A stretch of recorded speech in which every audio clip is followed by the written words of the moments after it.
House sa headquarters ng Kalingap with Kuya Bal Santos Matubang at humingi tayo ng tulong para sa ating combat sports event for charity this coming November 3 sa Bagong Silang Ono.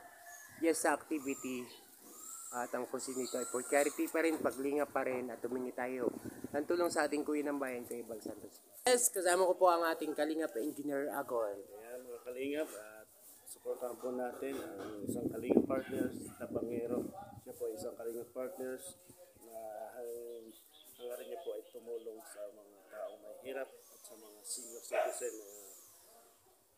mga palagi yung tulungan ni Kuya Bal. Ayan, Kalingap, again, supportahan niyo po sa Pangero. Thank you very much. Thank you po Kalingap Engineer. Yes, Kalingap Engineer Agoy. God bless. Makikita natin si Engineer sa event sa November 3. Sa Sunday, sa Bagong Silang. Yes po. Yung papaalam na po tayo. May lalakarin pa po tayo sa Aba President sa Basod.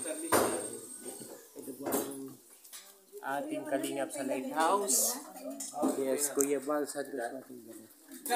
Opo. Yes po. Ayan ang mga Kalingap.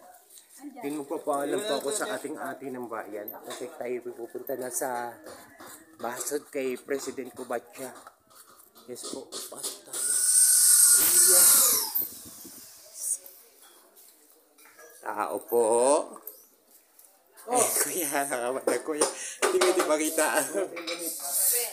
Magpapaalam na po muna kuya. Ate Edna. Opo. Opo. Ano? Kumusta? Ito po. Magbe-bless po at magpapaalam muna po Ate Edna. Yes po.